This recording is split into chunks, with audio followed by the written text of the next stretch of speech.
इसमें कोई लोग हटा दी वहां से ना, बस ठीक है, म्यूट कर दे।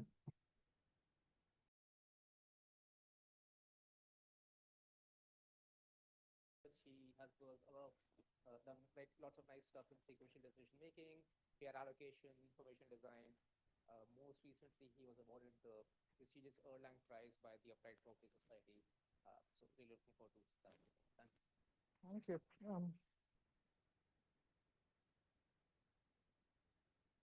So I will start off with a bit of an apology. Some of you all would have noticed, okay, some of you may have noticed the topic has changed a bit. I was planning to talk about how to use historical data in online decision making. At some point, I realized that I'd have to introduce many. So what I'm going to talk about is still online decision making, less about the historical data, but some of the background on how we do it. So I'll talk briefly about the historical data part, but it's mainly going to be about just how we should think about, or how I think we should think about online decision making. These problems seem very hard, but I feel sometimes it's because of the way we sort of approach it, and I try to propose a different way of approaching it, which seems to be useful in many cases.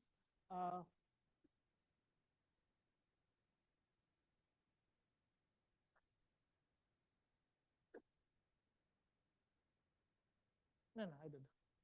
I'm going to start off, since we're coming back from lunch, I'll start off with a bit of a puzzle just to make sure everyone wakes up. Some of you all know the answer. Please don't shout it out if you do. I'm looking at you, Varun. So the puzzle is as follows. I'm assuming we're going to have explore again next year. I know I added an extra P, so there's a silent P and a silent S. Oh, that's good. Okay, so we want to plan exploit 2026 to follow up this workshop. And Sandeep is trying to decide who to invite for these talks. And now I phrased it as a sequential decision-making problem in the following sense. So each of there are T speakers who want to apply, and they're all applying one by one.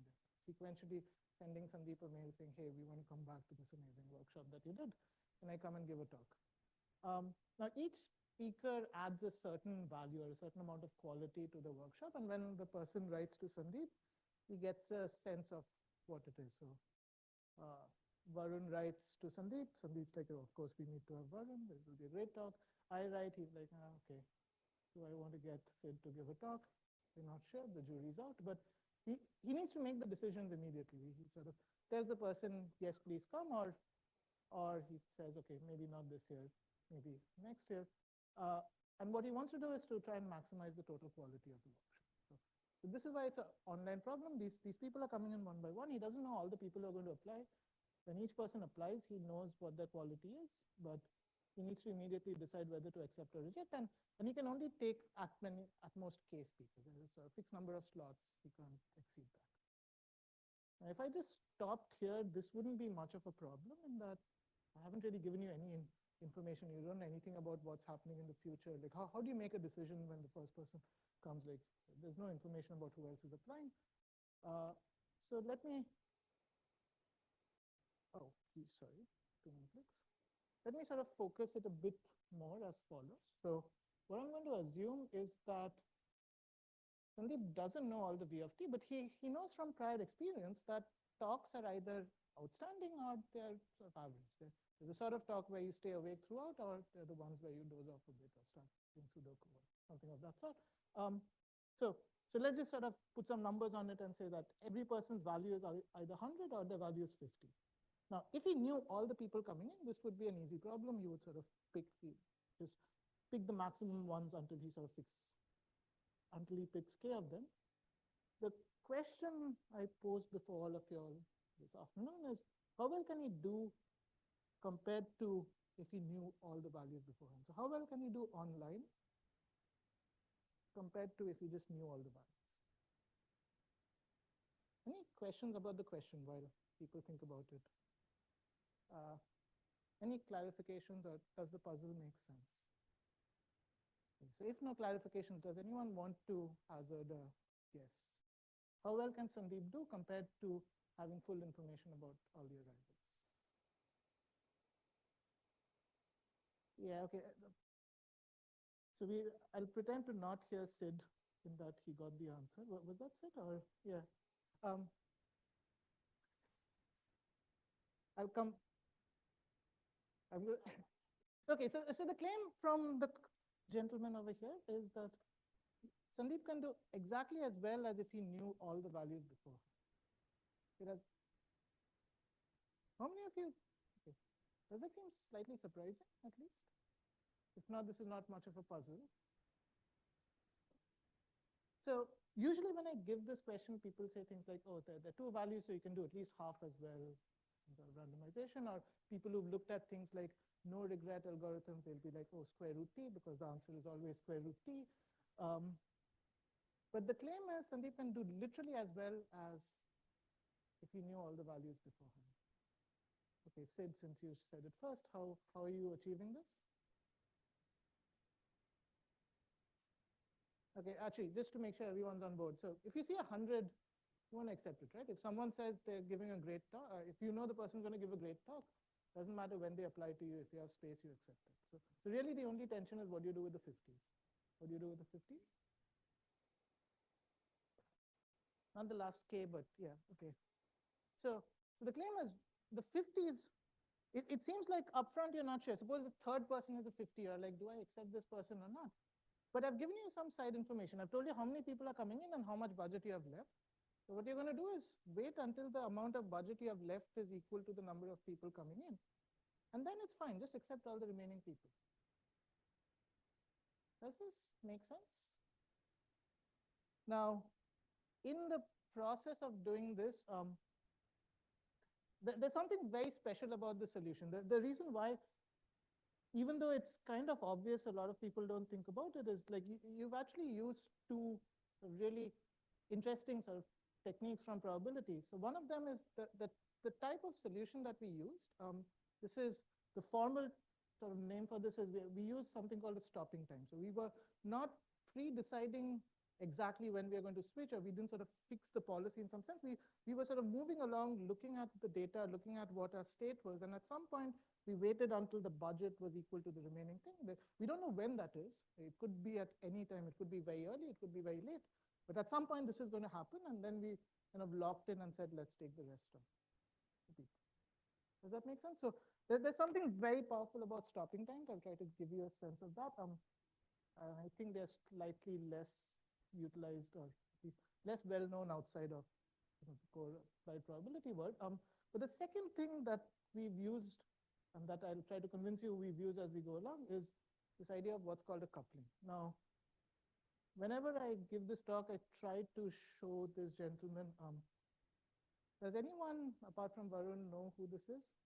Pachi, you remember? Oh, okay. Does anyone know who this is? Okay, very good. So this is a gentleman named Wolfgang Doblin, who, at least for me, personally, I think is perhaps one of the greatest probabilists who ever lived, but definitely is one of the most romantic / tragic stories in the world of probability. So what happened in the case of Doblin was he was working on sort of probability, and he made a bunch of really seminal results. Amongst other things, some of you all now know about the Ito calculus because Praneeth would have talked to you about this yesterday. Doblin actually came up with the Ito calculus long before Ito was even started working on it.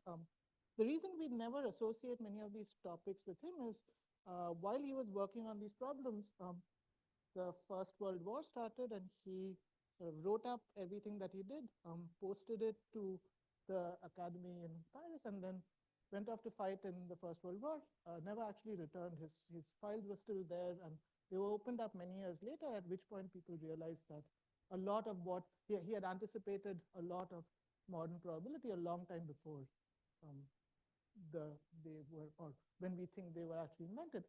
But the one topic we kind of universally he is credited as having been the first person to really exploit is this technique of what's called a coupling. So at a high level, what a coupling is kind of doing the sort of thought experiment we did, where when you're thinking about something, some sort of probabilistic system, instead of thinking about the system, you somehow think about two different systems. So we could, in our case, we were thinking about what was happening online, and in a certain sense, we were also thinking about what we would have done in hindsight, and we were playing these two simultaneously and then trying to compare them one against the other. This will become clear later on in the talk, but it is a incredibly powerful technique, which, I mean, it seems magical, and in a certain sense it is. Like there are a lot of things that you can prove really simply using these techniques, which there are kind of alternate proofs for it, but they turn out to be much harder. And what I'll try to convince you, and a lot of what I've been thinking about, is how to use these ideas in online decision making and sort of these MDPs and control problems, and what do you get out of it. So that's going to be the plan of the talk. And in particular, the problem that we just looked at, even though that was a really simple version where everyone had just two values, here's the more general version of it, which already becomes much harder. This is something called the online unit demand knapsack. And the idea is that you have a knapsack, you have a certain budget of B, you have people coming in, and each person wants 1 unit of resource. And each person has a certain value. This is drawn from some distribution. So for example, agent, the person coming in at time t has some value Vt, which is maybe drawn IID, so it's Vi with probability Pi. But you don't know these values upfront. So each person is coming in, and then they're telling you what their value is, and you're deciding whether to accept them or not, and you're trying to maximize the sum of the results. Now, this particular problem is actually not very hard. If you all have ever seen something like NDPs, if you try solving this problem, you'll realize that the state space of the problem, or the sort of complexity of the problem, is it's sort of, you have this budget B, you have T agents coming in. You can represent the state at any time as like the amount of budget you have left and time you have left. So it's just B times T. And now you can solve it explicitly using something called dynamic programming. It's genuinely like, it's not very hard once you, this is almost like the first example we give in dynamic programming of like a non-trivial thing which you can explicitly work out the full solution. But what I'm going to talk about today is I'll give you some other examples which will get sort of progressively more complicated, where you really don't want to solve the DP. We know how to write it down. We know what this optimal solution is, but the optimal solution is kind of strange and baroque. You never really want to compute it. You won't get any intuition from actually computing it. But I'll sort of show you that in many of these cases, you can do incredibly well, almost as well as the optimal solution, in fact, almost as well as something even better than the optimal solution, if using some of these coupling techniques. And what I'll do after I sort of show you these results is hopefully convince you. Apparently, no. Can I make this? Yeah, I'm sorry, the text is small. It is full screen here, but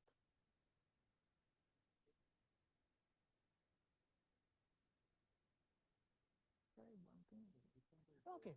Oh. But you have to do it again. Yeah. If there is text. We can do a little bit. Okay, we will miss anything at the top and the bottom, but sorry, just ask me to repeat if something is not clear. I'm sorry about the colors. It's usually, we could try turning off these lights, but I think these are automatic, right? Okay, maybe let's try that. Okay, so while we're trying to do that, so what I'm going to give you talk about is I'll give you some examples and some results that we have for these, which I hope will seem somewhat surprising that these things are possible. And then I'll try to give you some sense of like the technique that is used in proving these results. Time permitting, maybe try to tell you about how these are more general, but this is likely a much longer talk than 1 hour, so I'll try to get through the main highlights, and then I'm happy to talk offline about anything that anyone's interested in. Okay, is this better? Okay, good. So let me get on with this. And here is already a problem which looks almost identical to the online knapsack, but where life gets much harder. So this is sometimes called online packing in computer science, or the network revenue management in OR. And the idea is, instead of having one resource, now you have the different resources. So in this, okay, let me not try that. So in this picture, what's happening is there are, sorry, let me just do something.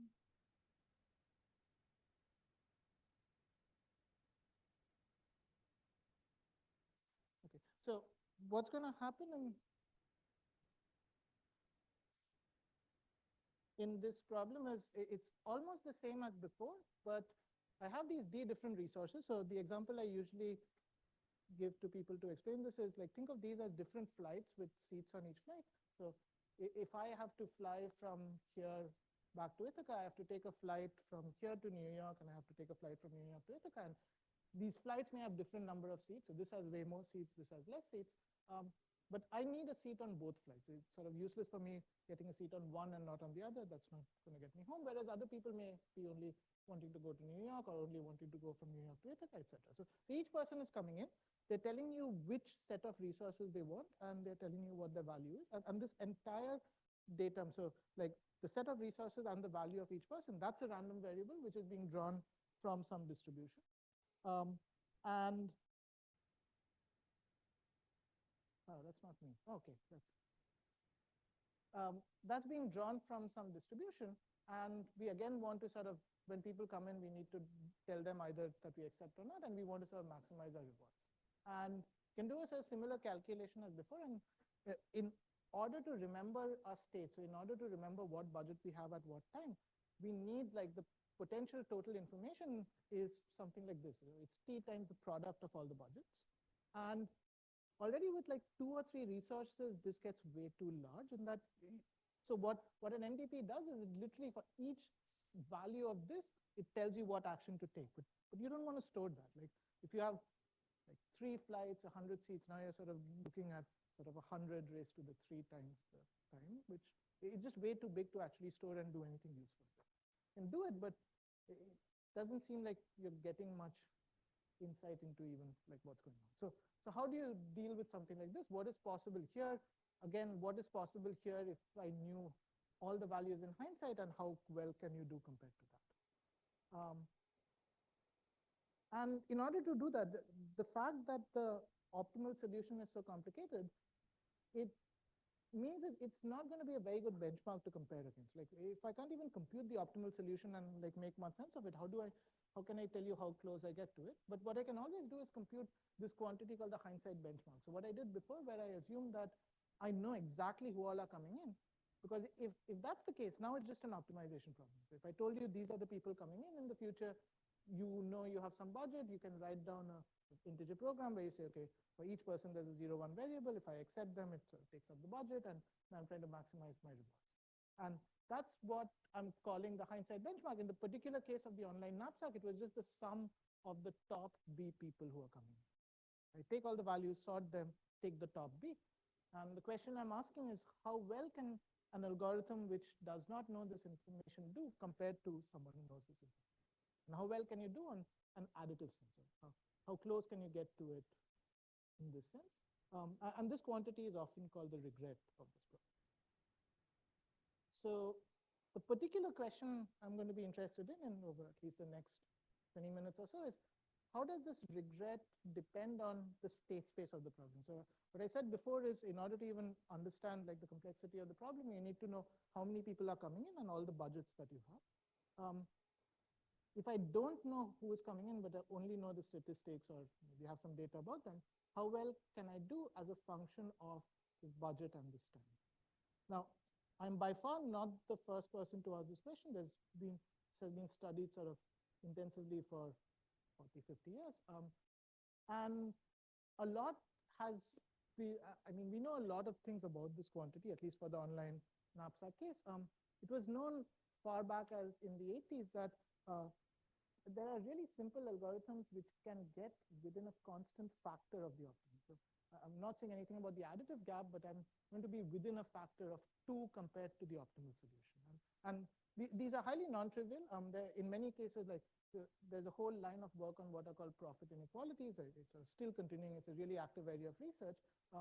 But pretty much all of these proofs, like all of these results, essentially try to get within a constant factor compared to the optimal.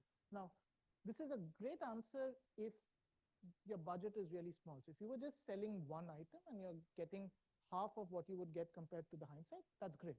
But if I'm selling sort of hundreds of items, if I have like 100 seats on each airplane, this would be like you're only selling 50 seats.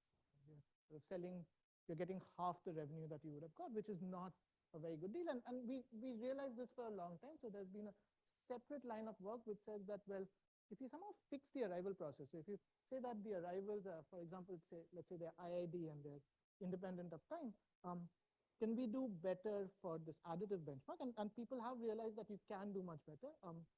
The seminal result, at least in OR in this world, is in this problem is in this paper by Gallego and Van Rijzen in the 90s, which showed that you could get within an additive square root t.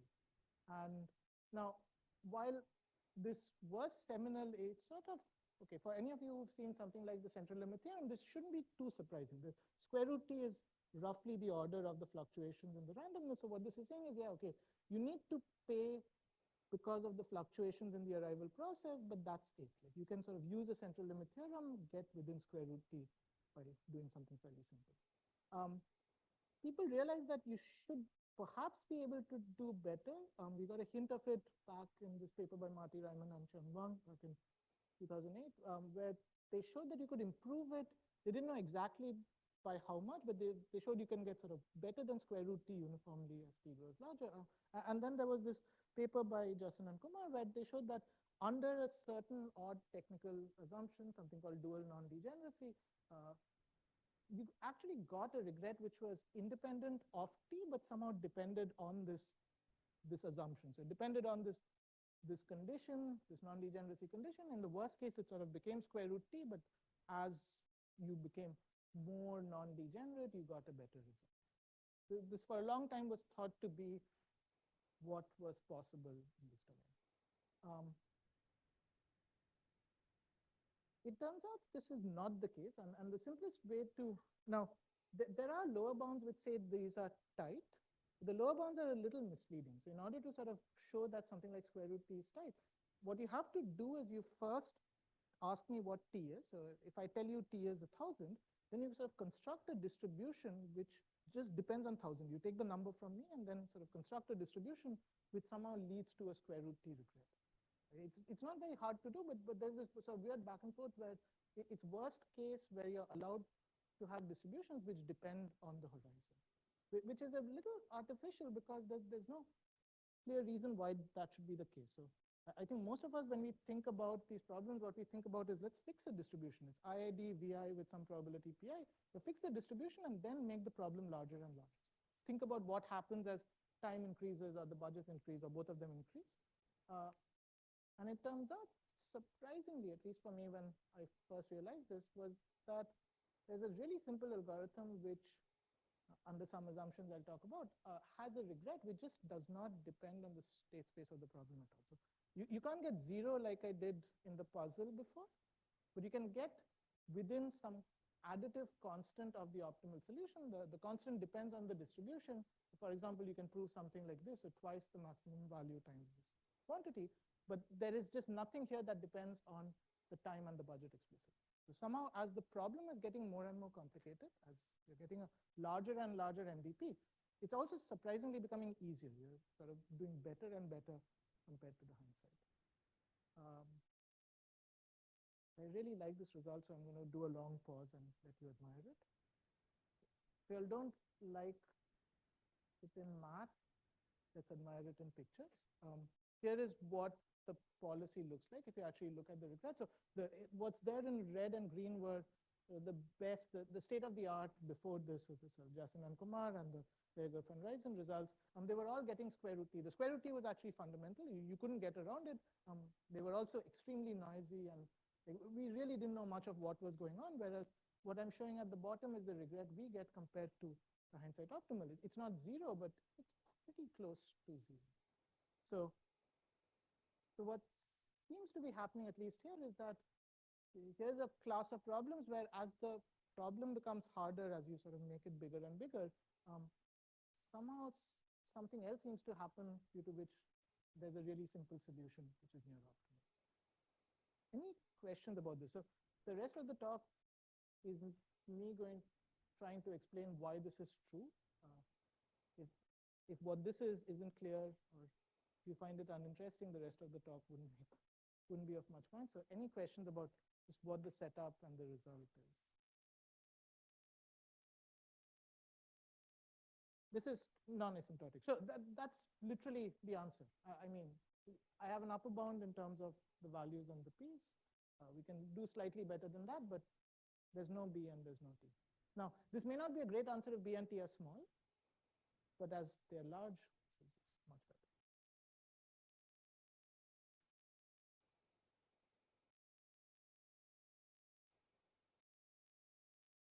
Yeah.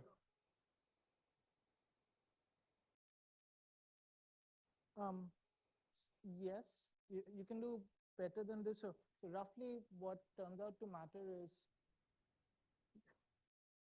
you look at a local neighborhood around your initial budget, normalized, and then look at the minimum probability in that local neighborhood. The best we can say at the moment is it depends on something like 1 over that probability squared.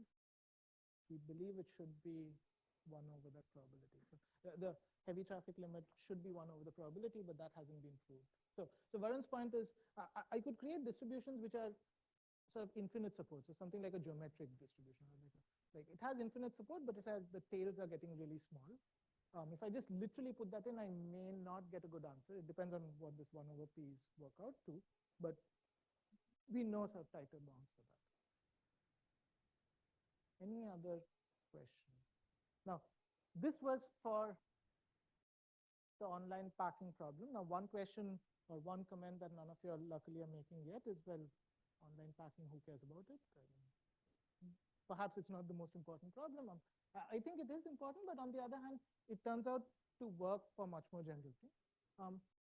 But before I sort of talk about that, let me actually tell you what this policy is and try to convince you that something really simple, or there's sort of a simple intuitive idea as to why this is working.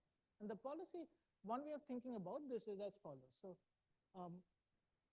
I define this V offline quantity as like what I would have expected to get if I knew the entire sample path. So imagine something like you simulate the entire sample path, or whatever I had planned to talk about earlier was like, suppose you have some data from what happened in the past. You take that data and you can sort of try and figure out what is the best you could have done in hindsight. Look at all the data from the previous flight or from like the same time last year or something, and kind of do a counterfactual question of what would the hindsight policy have been, and like what would its value have been. And now what I want is I want to design some kind of oracle, some kind of like maybe ML like subroutine, which at any time and at any state, at sort of current budget state, it looks at the arrival and it tells me whether my offline optimal will decrease or increase if if it would decrease if I accepted the current arrival. And the reason I can compute is, again, if I have a lot of data, I can sort of simulate this out, or I can sort of learn some sort of oracle like this. So what I'm trying to figure out is, I don't know what the future is, but I'm trying to predict what's the probability that my future, my hindsight value will decrease if I accept the tth event. If I have an oracle of this sort, a fairly natural thing to do is if the oracle predicts your hindsight value will decrease with probability, let's say it says it will decrease with probability 100%, okay, don't accept the current arrival. What if it says 90%, 80%? There's an intuitive thing you can do, which is, well, threshold at just 0.5. If it says there's less than a 50% chance that the hindsight value will decrease, well, just accept this. If it's more than a 50% chance, reject it. This is sometimes, at least in the ML world, this is sometimes called the Bayes threshold or the Bayes selector algorithm. It's not exactly the same thing here, but in spirit, what's going on is this Bayes selector on this oracle that I've created. And you may complain that, well, this oracle's too weird. Like, maybe I don't even have data. I can't compute this. I just know the distributions. I don't want to do simulations. It turns out there are ways of approximating this using what's called a fluid linear program. Roughly speaking, what I've done, if you all were there for Vijay's talk earlier, is I've written down just the online packing constraints, the LP for the online packing, but there's a part of which that I didn't know, which is the number of arrivals of each type coming in the future. I've just replaced it with its expected value. And then now I've sort of thrown it into an LP. I solve the LP. The LP will tell me some sort of fractional number of each type that I'm accepting in hindsight, given my current state. And what I'm going to do is I look at that fraction, this value, the number of people of type I am accepting, divided by the expected number that I expect to come in the future, and threshold that at point. Like, this is a number between 0 and 1 because I've got this constraint saying bounded by that. Just threshold on this. And it turns out that also works. So in fact, the bound that I proved was for the fluid-based selector, and what you can sort of argue is that like the true oracle that you have will only do better than this. But already some sort of approximation like this, using the fluid LP, already gets you a constant regret. And we are by far not the first person to sort of think about recomputing this fluid LP, but like surprisingly, what everyone else had done in the past was they did something exactly like this. So that, for example, the Jason and Kumar result looked at exactly this LP. They looked at exactly this quantity, but then they thought of it as a probability. So they said, oh, if it's saying there's a 50%, if this is 0.5, then I will accept the current arrival with probability 0.5, else I'll reject. 0.7, accept with 0.7, etc., etc. And it turns out that is a really, really bad idea. That almost the entire loss was introduced by the fact that you had this one line of randomization. If you just remove that randomization and do a thresholding, you immediately get constant regret. Which, at least for people who've looked at this in the past, should be somewhat surprising, and I kind of want to give you a sense of why that's true. Now, in practice, the randomization is genuinely bad, but it is used, like it is very pervasive. It's quite likely if you're taught one of these things, you will be taught this idea of randomizing based on the probabilities, but it's a bad idea. Questions about this?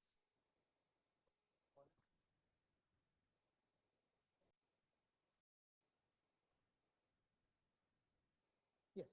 So I'm saying don't use it for randomization, just threshold. Literally, that's it. That's the only change. It's like one line of code, and you get this constant. Now, we'll mention, especially since Achal is here, right? People had noticed this before. There was this seminal paper by Gurvich and Arlotta where they kind of saw this for the one-dimensional case, and they worked really hard to prove it. They also sort of conjectured that this is something special for one dimension, it does not extend, but actually that's not true. And there's a different way of thinking about it, which sort of shows why it extends. Partly answering Varun's question from before, we know a lot more about it. So the bound I gave you is for a discrete distribution. We actually know what happens for continuous distributions now, thanks to this really nice paper by Rob Bray, which shows that as long as you have an absolutely continuous distribution, so a distribution which is bounded from below everywhere, you get a log t. So pretty much for anything that is interesting, you get almost a constant, or at most something like log t. But the policy is always something like this.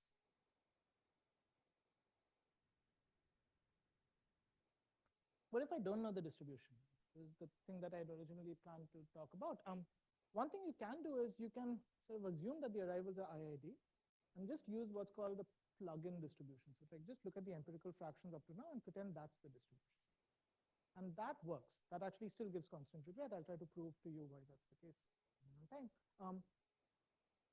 And while this seems surprising, IID is a really, really big assumption. I mean, people sort of often make it in practice, but it's at least in theory, but like it's a terrible assumption. Right? That's assuming a lot, and it's definitely not true for, let's say, the airline example I talked about. Now, you can also have this issue that maybe even if it's IID, I may not be able to construct the empirical because maybe I don't know people's values if I don't sell to them or something like that. So there are these other issues about like what if, you can't observe unless you sell to them. It turns out in that case, you can still recover something like this, but you get log t due to exploration. But essentially, in many cases, if you remove this assumption, you get back the constant. What's a little more interesting is if I have historical data, so if I sort of know the people who were buying flights yesterday, if I know their values and I use those values to construct the distribution for today, it turns out if you literally need just one day of data and you still get like one trace of data and you still get a constant regret. So you sort of recover everything that I got. In fact, you can prove you get something like just like twice what you would have got in the worst case compared to if you knew the distribution. So somehow not knowing the distribution is not the issue. Like, and even a small amount of data sort of recovers all of these results. What's really important is you need to do this resolving and thresholding step. Yeah. Oh yeah, that's the rest of the talk. Yeah. So what I want to do is, I'm hoping you all are somewhat intrigued by this, and it turns out there is a surprisingly easy way, kind of easy way to see why it's true. Yeah, sure.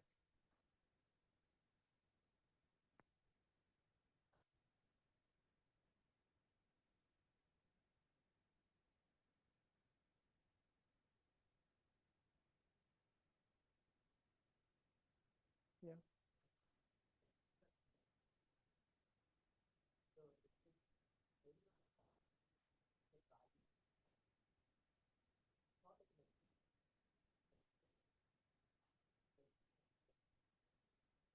Yeah. So yes, at a high level, and the fact that you can track the threshold using a certain stopping time. So this sort of ties back to the puzzle earlier, that the right quantity that you're trying to search for is much low dimensional compared to what the problem looks like. That is true, and I'll try to give you a sense of why that's true.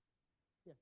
Um, Let me show you a few other impressive things that you can do now. Okay, this again, it works. If you give me literally one trace of data, you can, there were papers in the past which tried doing it. They got constant regret. You can see that it is actually a constant in their cases, whereas what we are getting is the thing at the bottom. So zero regret. This is using literally one trace of data. These are non-IID examples. These are sort of weird Markovian examples. It still works. I'm going to now try and make the problems a little more complicated, just to even understand like what is it about the geometry of the problem which is leading to this. So here is a problem which on the face looks similar, but is actually much harder. This is sometimes called the bin packing, or the vector version of the bin packing problem. And the idea is something like, this shows up a lot in cloud computing systems where you have jobs coming in. Jobs have certain requirements in terms of bandwidth, number of cores, etc. So they come with sort of a list of requirements, and then you have sort of physical machine on which you're going to put these jobs, and each machine also has a sort of list of a budget on each of these requirements. So it's like this jigsaw where you're getting these, I think if it's two-dimensional, you're getting these rectangles, and you have these bigger rectangles, and then you're sort of putting them into these, and you want to sort of minimize the number of physical machines you're actually starting up to deal with all the jobs. I'm assuming for the moment the jobs are not departing, but the jobs are being generated from some stochastic process, and I want to minimize the number of bins. The bin packing problem itself is sort of notorious in that it's one of the canonical NPR problems. People have studied approximations for this for a long time. I mean, we understand a lot about it, but surprisingly, it turns out if as long as the number of types of jobs is finite, everything I said before still holds. So there is, again, an algorithm. It's not as obvious now, but there's an algorithm which still gets constant regret. This is the similar plot to before. I'm now doing it on log-log. What you can see is the bottom, it's a little more noisy, but you are getting constant regret, whereas everything else in the past was getting square root t regret, even for something which we know is an NP-hard problem. I'll show. Now, I mentioned that I wasn't assuming that the jobs depart, but in practice, jobs actually do depart. I mean, when you're doing these kind of VM allocation. And there was this really nice paper by my former student, Sean Sinclair, and this group at MSR, where they tried using these techniques for doing their actual VM allocation. And now their problem is nowhere as stylized as what we did, but you can apply really the same techniques with some good engineering, and it turns out to do way better than the state of the art. And the state of the art at this point includes things like deep Q learning and all sorts of really fancy machine learning tools. The numbers here, negative basically means it's in some weird unit, but like the negative just means these are doing way worse compared to this really simple heuristic called best fit, whereas the algorithm that they proposed was doing way better than any of the existing, including the best fit. So somehow this really simple technique of recomputing, like, or trying to recompute what would happen in the future and then doing some kind of thresholding works even for settings where we don't fully understand or we can't fully prove why that's the case. And it works really well in practice as well. I'll give you one theorem, and then I'll sort of a more general theorem, and then in the remaining sort of 10 minutes try to quickly prove why this works. So here's a much more general version of this, where I'm considering any MDP which has two major features. So one of them is that the randomness is exogenous. So what I mean by that is usually when people write an MDP, they allow the randomness to depend on the current state. And that's important if you're like thinking of something like a robot or a self-driving car, where depending on like the current position of the robot, how it's going to sort of move next may differ, or the randomness that affects it may depend on its current state. But in all the problems we had, some of the arrivals were exogenous. They were coming from outside. The state was deciding what could or couldn't be done, but it wasn't affecting who arrived, who was the person coming in to look at the value. So as long as you have exogenous randomness, but also as long as the actions that you take are exchangeable in a certain sense, and I'm not going to define it exactly, but like the main thing is, in hindsight, if I just told you for each type of arrival how many times I took a certain action, you can sort of recreate what the optimal value is. You may not know the sequence in which I did it, but you can tell me exactly what's the value that you got. And everything that I talked about before sort of falls within this exchangeable action, but actually a lot more things. So things like fair allocation, the kind of Nash welfare, maximum, all of that kind of falls within this. And it turns out if you have these two and these functions that are sufficiently Lipschitz, you still get constant regret. The constant sort of depends on the Lipschitz constants of the function and things about your distribution, but nothing, it fundamentally does not depend on the sort of size of the state space in any of these problems. So there's some fundamental sort of geometric reason why in all these settings you get this constant compared to the hindsight. So this is the most general version we have in theory, but as I mentioned, it seems to work better in practice. Okay, so the remaining 5 plus 5 minutes that I'll borrow from Varun, I'll try to give you a sense of why this is true and kind of try to flesh out a bit more what Achal's intuition was. And I'll do this by sort of introducing this idea of the compensated coupling. The basic idea may seem kind of simple. It really is simple, but it's surprising how powerful this is. So here is the basic idea. And the way I want you to think about it is that instead of thinking about one algorithm, let's think about two algorithms, one of which knows whatever it has seen in history, whereas the other one somehow knows something more about the future. So it knows extra information about the future. And in particular, it may know sort of the entire future randomness. And I'm going to run both of these algorithms together. So I'm going to couple them and sort of study them as they keep moving across. Now, what's going to happen is on any sample path, maybe initially they're just taking the same actions. And as long as they're taking the same actions, if they take the same action throughout, it didn't matter that one knew more than the other, their value would be the same. So the only problem that happens is, well, what happens at some point when one is unwilling to take in particular, if the offline algorithm is unwilling to take the action that the online is. It's taking a different action from what it would have if it knew the future. And usually this is where people gave up in the past, because they were like, at this point, the two of them have very different states, and there's just no hope of now trying to analyze both of them or couple them together. But you can do a really simple thing, which is instead of changing what the offline guy is doing, you can sort of force the online guy, the one who knows the future, to change its decision.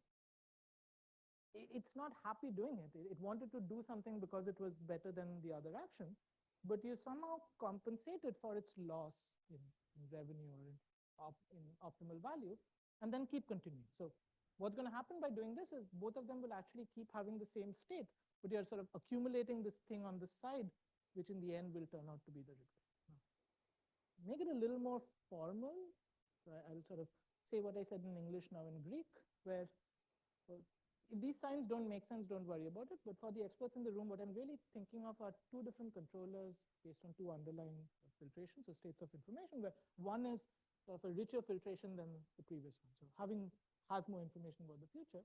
I can define sort of the value function of both of these adapted to whatever information they have.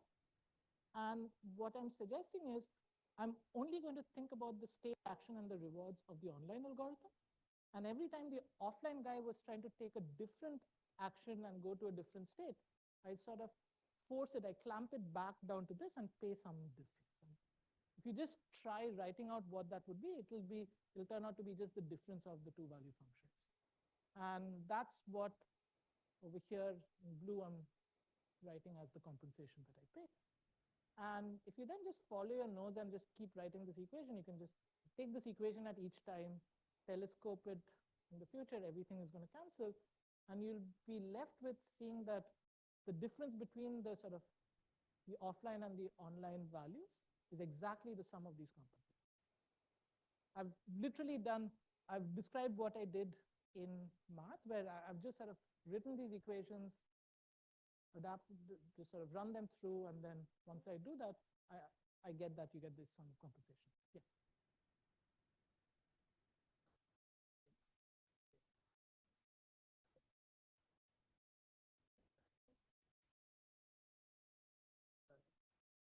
Yeah. Yes. Yes. No. No, no, no. So this equation didn't, all it assumed is that both the controllers had the same state space, same action space. And it literally said anytime, there's just sort of a thought experiment to say, anytime the controller which knows more is taking a different action, stop it from doing that and force it to take the action that your online algorithm is taking. You can always do that. But you need to pay it something. It lost something by taking a suboptimal action. This is just saying it's a notation for what it lost at round T for taking a suboptimal action. So it's the long term in the future for the current action. So long term adapted to the current state. So I've not done anything fancy now, but what is surprising is that there are ways of making this quantity really small. I'll try to just give you one quick example and then stop. As like it's not, this is genuinely an obvious fact, but why this can be made small is not obvious. So to do that, let me sort of again go back to this unit demand knapsack, and I'll show you how this argument works if the arrivals actually have a uniform distribution, just uniform in 0, 1. This is actually not my, so there's the only proof I'm going to present in the last 5 minutes. It's actually not my proof. This is by Rob Bray, but I think it just really beautifully illustrates why the compensated coupling works. And the idea is, if you're at some time, so you have some time t left, let's say you have 50 steps left, and you have budget 20 in the future, and you're trying to decide, you have some arrival VT which shows up, and you're trying to decide, okay, do I accept this guy or not? Now, if I told you all the future arrivals, so forget VT, if I told you VT plus 1, VT plus 2, up to everyone else in the future, the optimal solution just using these guys would be take the top 20 of them, or take the top B of these, and just add those up. Like you're going to sort of sort them, take the top remaining ones, and then add those up. The only reason you'd want to accept the current guy is if it is bigger than the 20th largest one in the future. If the current guy is not bigger than the 20th largest one in the future, you don't want to accept it. So what I'm sort of saying over here is this is the true threshold. It is sort of the h minus bth order statistic of all the things that come in the future. You don't know this. You just have some weird threshold theta which you're using. So how well does this threshold do? What you can convince yourself is if the current arrival is in either of these parts, if it's more than the threshold of the optimal guy, or it's less than your threshold, as long as yours is less than this, you actually have no compensation. You're both taking exactly the same action. So the only reason you will compensate is if the current arrival falls right in between. Now, firstly, that's a low probability event if these two were close to each other. But you can actually exactly say what it is. So the amount of compensation you pay is you're accepting this guy, so you must reject someone in the future, and so you're paying the difference of the two. And then just by geometry, because it's a uniform distribution, you can work out that the compensation conditioned on like knowing this future is just the area of this triangle, because you have a uniform distribution. So what I'm doing is I'm saying I'm averaging over the current arrival, which is uniform over the whole space. And that will turn out to be explicitly this formula. So like the compensation that you pay is this, the 20th largest in the future minus whatever threshold you chose whole squared. And now how would you minimize this? Well, you'll clearly choose this to be the expected value of the stuff in the future, in which case you'd get the compensation exactly equal to the variance of V of H minus B divided by 2. And it turns out that for the uniform distribution, we know everything about the order statistics. So the order statistics turn out to have something called the beta distribution. Its variance grows something like 1 over t, which is the remaining things. And now, so what this says is the worst case compensation is 1 over t, and now if you add it up, you get a log t. If this didn't make sense, that's not important. Really, the sort of useful thing was I somehow went into this exact time and state and managed to do this sort of fine-grained accounting of how much I would pay compared to someone in the future. And for a certain magical reason, it turned out that the amount I would pay for there exists an action such that I would pay a really small amount compared to the fee. Now, I'm not going to now generalizing this it's not trivial. Like this was very particular for the uniform distribution, but it turns out there's a really elegant way of using these similar arguments for general distributions. I will not describe it, but I will flash pictures, which will not make any sense, but I drew them, so I will flash them. No, but it turns out you can sort of do these kind of coupling arguments more generally and use the bound turns out to only depend on something like the uniform bound between an empirical histogram and the true histogram, which we know is uniformly bounded by equanimity in a certain sense. Okay, so instead of talking about this, I do want to point out in my remaining 2 minutes that Varun has granted, like these ideas did exist in the past, but they somehow weren't realized as generally as this. So there's a seminal result in the reinforcement learning world of something called the policy difference lemma. This goes back to Sakaday and Langford in 2002. The usual derivation is sort of some weird bit of algebra, but it turns out that all they're doing is they're just thinking about two different policies you could use in an NDP and saying that let's sort of run one policy while trying to think how good the other policy would have been. And if you just sort of think about what the compensations would have been, just based on the definition of what all these things are, value functions and Q functions, it turns out to be the sum of this thing called the advantage function along the sample path. And it is sort of a almost immediate corollary of like this sort of more general thing, where you're actually not even using the fact that you could know more about the future. You're using two policies which are literally just adapted to the same state. You can use it for more fancier things, for what are called gap-dependent bounds in RL policies. Again, this was sort of re-derived using much more sort of complicated machinery in this paper by Dan Latimore and Bronskill, but again turns out to be a special case where you take two policies, but now one is the optimal policy and the other one is just any policy which does not know anything about the future. But somehow the real power of all these mechanisms, of this technique turns out to be when you start adding extra information about the future. The thing I talked about was this result I had with my former student Alberto Vera, where we showed that at any time you can also get a simple bound in terms of like the probability that you take a decision which the optimal guy wouldn't have taken, and you can show that this probability of like taking the wrong decision is always uniformly bounded in many of these problems. You can extend it, and or there's a different way of approaching it where you think about giving sort of more information about the future, but you do this sort of weird, it's interesting but somewhat complicated martingale argument where you can come up with certain compensations which are useful in other cases. There's something called an information relaxation, but again, it turns out to be a special case of just this simple idea. There's something I worked on with Alberto and Itaigurovich, where it turns out you don't even need to think about the optimal policy in the future. You can even think about suboptimal policies or super optimal policies and still get certain forms of bound. And this turns out to be useful in a bunch of cases.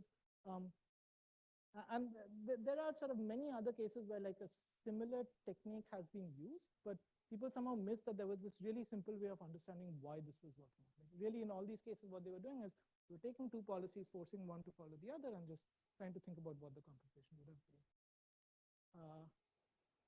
And there are a bunch of other interesting applications. So one thing it turns out is once you start defining these compensations, there's no reason for it to be a one-dimensional quantity. So you could think about how much am I losing in terms of efficiency versus how much am I losing in terms of NB freeness, and you can get sort of more complicated ways of like trading off between these. So you can take the kind of like fair allocation problems which like Ruta and Vijay were talking about earlier, do online versions of it and sort of say how much can you trade off one quantity versus the other.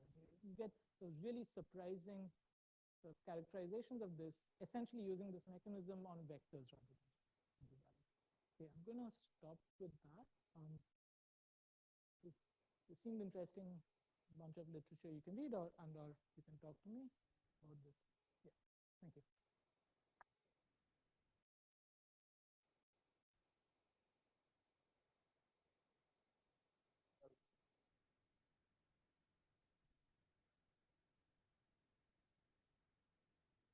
Yeah, so what stops you from doing this for a general MDB? Yeah, very good. So I didn't show the telescoping, but whenever you do a telescoping sum, at some point both of them must be zero. And I have a finite horizon problem. So okay, there are two things. If you have infinite horizon, it's not obvious where you stop the telescope. So you need to be a little more careful. Let's consider the finite time. So in finite time, you can do it for any version of the problem.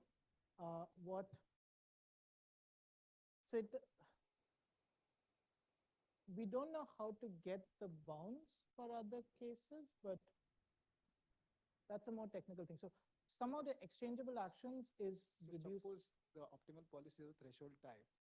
So then it would work. So if you knew something about the structure of the optimal policy, that could work. But in general, yeah. So we know how to write down this thing. We don't know how to construct bounds for other cases. Something Varun will talk about tomorrow is, I think, the simplest version of the problem where I think it should be possible, but we don't know because that turns out to be a non-exchangeable problem.